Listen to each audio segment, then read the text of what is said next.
நேற்று நம்மளுடைய திமுக தலைவர் அவர்கள் வேட்பாளர்களுடைய அறிமுகப்படுத்தி வச்சாங்க. நிறைய பேருக்கு ஒரு டிசப்பாயின்மெண்ட் இருந்துச்சு. நிறைய இடங்கள் நம்ம எதிர்பார்த்த வேட்பாளர்கள் வரல, நம்ம எதிர்பார்த்த தொகுதி வரல, தொகுதி வேற மாத்தி போயிருக்கு. சோ இது எல்லாமே ஒரு அப்ஸ் அண்ட் டவுன்ஸ் அப்படின்ற மாதிரி இஷ்டத்துக்கு பேசிட்டு இருக்கிறது. இத பயன்படுத்தி எதிர்கட்சியினரும் எதிரணியினரும் கூட சேர்ந்து கோஷம் போட்டுட்டு இருக்காங்க. ஏற்கனவே இந்த ஃபேக் ஐடிங் எல்லாம் உள்ள நுழைஞ்சி பல நாட்கள் ஆயிடுச்சு, அது வேற விஷயம். நான் திருப்பியும் சொல்றேன், இன்னைக்கு முதல்வர் ஒரு முடிவு பண்ணிருக்காங்க அப்படின்னா சாதாரணமா பண்ற முடிவு கிடையாது.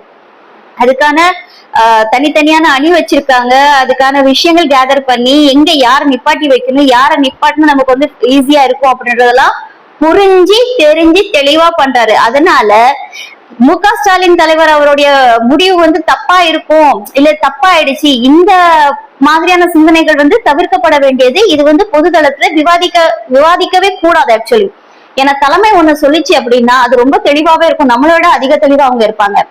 ரெண்டாவது, கூட்டணிகள் இந்த டைம் நிறைய இருக்காங்க. அப்ப நிறைய தொகுதிகள் கூட்டணிகளுக்கு கொடுக்க வேண்டியதா இருந்துச்சு. அதிமுகவோட அஜெண்டா என்னவா இருக்கு? இப்ப பார்த்தாலும் அவங்க ப்ரொபகண்டா பண்றது பாருங்க. எடப்பாடி அவர் சொல்றாருன்னா சிஎம் ஆயிட்டேன், நாளைக்கு நீங்க சிஎம் ஆகலாம், எங்க சிஎம் ஆகலாம் அப்படின்றது ஒரு பிம்பத்தை அவங்க உருவாக்கி வச்சிருக்காங்க. அந்த வார்த்தையை உடைக்கிறதுக்காகவே சில புதுமுகங்களுக்காகவும் யங்ஸ்டர்ஸ்க்கும் இங்க வாய்ப்பு கொடுக்கப்பட்டிருக்கு. இத நம்ம எப்பவுமே பாசிட்டிவா தான் எடுக்கணும். ரெண்டாவது, கூட்டணி தொகுதிகளை ஜெயிக்க வைக்கிறது தான் நம்மளுடையது. ஒரு தொகுதியில நான் வேலைக்கு போகும்போது ஒருத்தவங்க சொன்னாங்க, இப்போ நிறைய பேச்சுகள் இருக்கும், இந்த தொகுதியில ஒரு கழுதை நிக்க வச்சாலும் கூட ஜெயிக்கும் அப்படிம்பாங்க. இது பேச்சு வழக்குல சொல்லக்கூடியது. ஒரு கழுதை நிக்க வச்சாலும் ஜெயிக்கும். ஏன்னா அந்த தொகுதி அந்த கட்சிக்கு அவ்வளவு ஸ்ட்ராங்கா இருக்கக்கூடியது. அதனாலதான் அவங்க இது சொல்றது. அந்த பிம்பத்தை விட்டு என்னோட கூட்டணிக்கு கொடுத்தாலும் அங்க ஜெயிப்பாங்க, என்னுடைய தலைமையில இருக்கக்கூடிய கூட்டணிக்கு கொடுத்தாலும் ஜெயிக்க வைப்போம் நாங்க அப்படின்னு சொல்ற ஒரு கட்ஸ் இருக்குல்ல, அது மு.க. ஸ்டாலின் அவர்களுக்கு இருக்கு. ரெண்டாவது, இந்த கூட்டணி யார் நிக்கிறா எவர் நிக்கிறா அதெல்லாம் நமக்கு தேவை கிடையாது. நம்மளுடைய தேவை சிஎம் நமக்கு மு.க. ஸ்டாலின் அவர்கள் வரணும், திமுக தலைமையில நம்ம ஆட்சி அமைக்கணும், அப்படி மட்டும்தான்.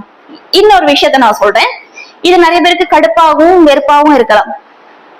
ஒரு மனிதனை வச்சு ஒரு கட்சி கிடையாது. அது எந்த கட்சியா இருந்தாலும் சரி, திமுக, அதிமுக, பாஜக, ஏன் நேத்திக்கு தாவேக்காத நம்ம கட்சியாவே கன்சிடர் பண்றது இல்ல. ஆனா அதுலயுமே ஒருத்தவன் நிப்பான், அவன் இல்லைன்னா வேற கேண்டிடேட் இல்லைன்னா யோசிக்க கூடாது. சோ எல்லா கட்சிக்கும் அது இந்த மாதிரி ஒரு மிகப்பெரிய கட்சி திமுக மாதிரி ஒரு ஆலமரத்துல ஐயோ அந்த இடத்துல இல்ல நாங்க கிளைகளே இல்லை அப்படின்னு யோசிக்க கூடாது. இங்க திமுக எம்.கே. ஸ்டாலின் அவர்கள் மட்டும்தான் ஹீரோவை தவிர அந்த கிரெடிபிலிட்டியை வாங்குறதுக்கு யாரும் இல்லை. இன்னொரு விஷயம் நான் முக்கியமா சொல்றேன், மக்கள் உங்களுக்கு ஓட்டு திமுக காரங்க மட்டும் ஓட்டு போட்டு நீங்க ஜெயிக்க போறது கிடையாது. பாஜக காரங்களுக்கு பாஜக காரங்க மட்டும் ஓட்டு போட்டு ஜெயிக்க வைக்கிறது கிடையாது. காங்கிரஸ் காரங்களுக்கு காங்கிரஸ் ஓட்டு மட்டும் போட்டு ஜெயிக்க வைக்கிறது கிடையாது. இல்ல பப்ளிக்னு இருக்காங்க. 50% அரசியலை சாராம எந்த கட்சியும் சாராம இருக்காங்க.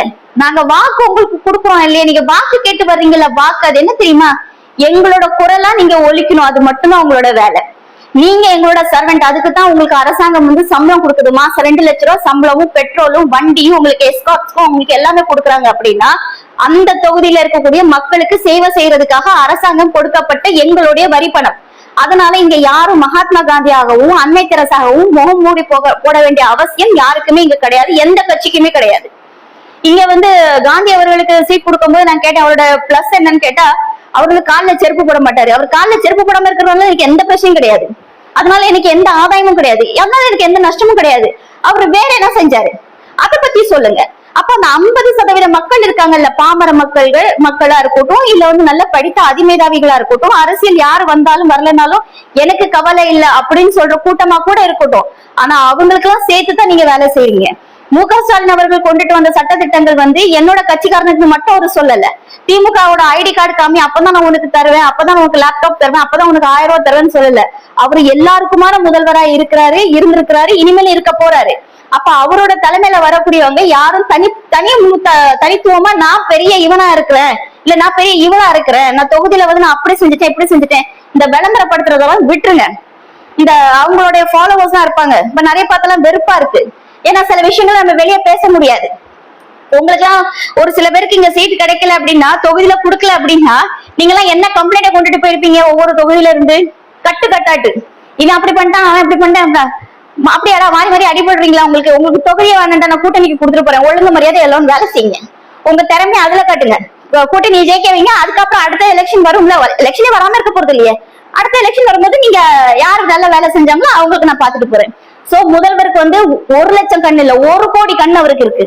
அதனால முதல்வரை வந்து இது பண்ணலாம், இல்ல வந்து அவர்கிட்ட வந்து நம்ம வந்து ஒரு என்ன சொல்றது, ஒரு சாஃப்ட் கார்னர் நம்ம எதிர்பார்த்து இல்ல நம்மளுக்கு இப்படி நடக்கணும் அதெல்லாம் பண்ணாதீங்க.